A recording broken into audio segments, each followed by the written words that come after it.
ജീവനില്ലാത്ത വസ്തുക്കളെയാണ് നാം ശവങ്ങൾ എന്ന് വിളിക്കുന്നത്. എന്നാൽ ജീവനുള്ള ശവങ്ങളാണ് സോംബികൾ. ആഫ്രിക്കയിൽ നിന്നും ഉത്ഭവിച്ച പിന്നീട് കരീബിയൻ രാജ്യമായ ഹെയ്തിയുടെ സംസ്കാരത്തിൽ ലയിച്ചു ചേർന്ന സത്യവും മന്ത്രവാദവും മാജിക്കും ഒത്തുചേർന്ന ഒരു പ്രതിഭാസമാണ് സോംബി. പണ്ട് കാലങ്ങളിൽ വെള്ളക്കാർ ആഫ്രിക്കൻ കോളനികളിൽ നിന്നും കുറച്ചധികം ആഫ്രിക്കക്കാരെ കൊണ്ടുവരികയും അവരെ അടിമകളാക്കി വെച്ച് ജോലികൾ ചെയ്യിപ്പിക്കുകയും ചെയ്തു. അവരുടെ പ്ലാന്റേഷനിലെ ജോലിക്കായിരുന്നു വേലക്കാർ അവരെ കൊണ്ടുവന്നത്.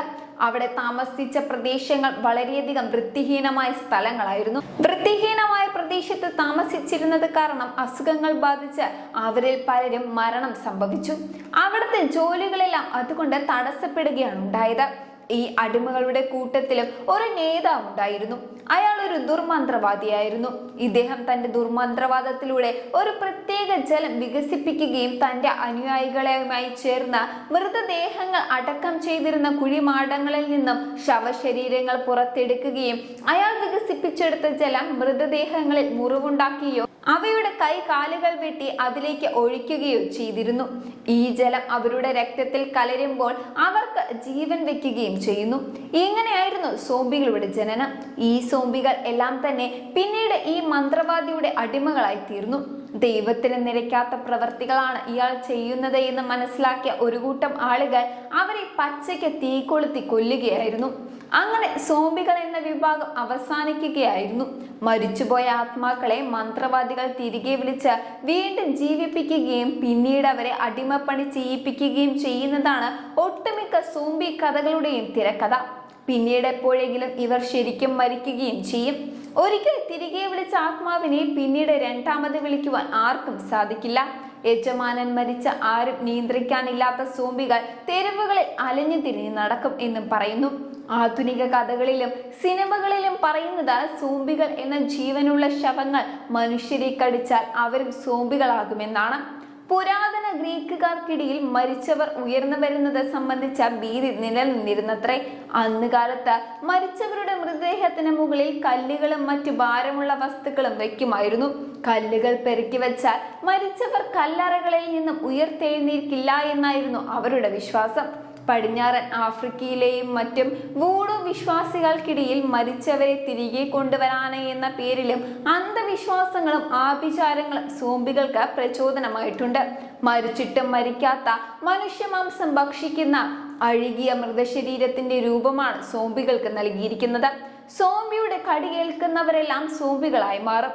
റോബോട്ടുകളെ പോലെ നിർവികാരരാണ് സോംബികൾ. മാംസ്യം അകത്താക്കുക എന്നത് മാത്രമാണ് സോംബികളുടെ ഏക ലക്ഷ്യം.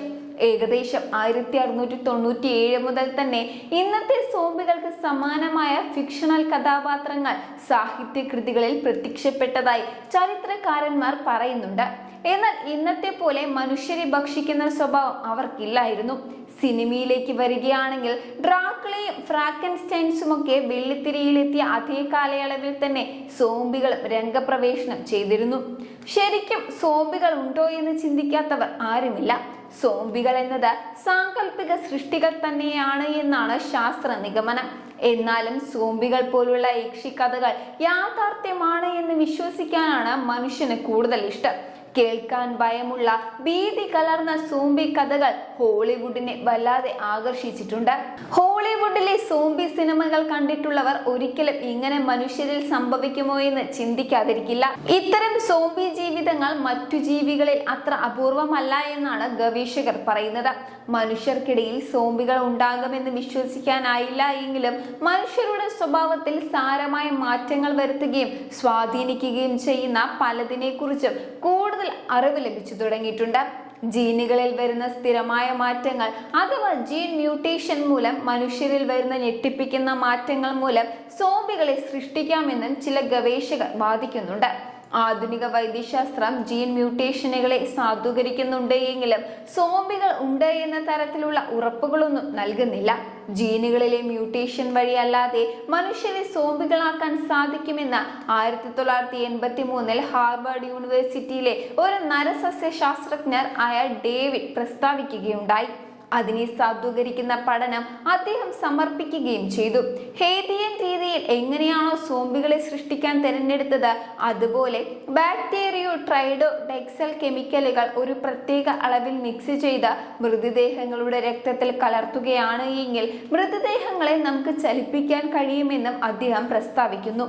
ട്രൈഡോഡക്റ്റിക്കൽ എന്നത് ബഫർ എന്ന മത്സ്യത്തിൽ നിന്നും എടുക്കുന്നതും ട്രൈഡോഡക്റ്റിക്കൽസ് എന്ന രീതിയിലുള്ള ഒരു മയക്കുമരുന്നുമാണിത്. സോംബി അല്ലെങ്കിൽ സോബി എന്നത് ഒരു സാങ്കല്പിക മനുഷ്യാവസ്ഥയാണ്. ഒറിജിനൽ സോംബി വീഡിയോകൾ എന്ന വ്യാജേന ഒരുപാട് ഫേക്ക് വീഡിയോകൾ പ്രചരിക്കുന്നുണ്ട്. എന്നാൽ സോംബി ഡ്രഗ് അഥവാ ഫ്ലാക്ക എന്ന ഒരു മയക്കുമരുന്ന് കുത്തിവെച്ച മനുഷ്യർ സോംബികളെ പോലെ പെരുമാറുമെന്നത് വാസ്തവമാണ്. ഇത് തികച്ചും മനുഷ്യനിർമ്മിതമാണ്. ആധുനിക കാലഘട്ടത്തിലും നമുക്ക് മൃതദേഹങ്ങളെ ചലിപ്പിക്കാൻ കഴിയും. അതിന് ശാസ്ത്രം പറയുന്നത് നാനോ ബോട്ടുകളെ ഉപയോഗിക്കാം എന്നതാണ്. നാനോ ബോട്ടുകൾ എന്ന് വെച്ചാൽ വളരെയധികം ചെറിയ സൈസുള്ള റോബോട്ടുകളാണ്. മില്ലിമീറ്ററുകൾ മാത്രമായിരിക്കും ഈ റോബോട്ടുകളുടെ വലിപ്പം. സിനിമകളിലേതുപോലെ അല്ലെങ്കിലും ജന്തുലോകത്തിന് സോംബികൾ പുതുമയല്ല എന്നതാണ് വസ്തുത.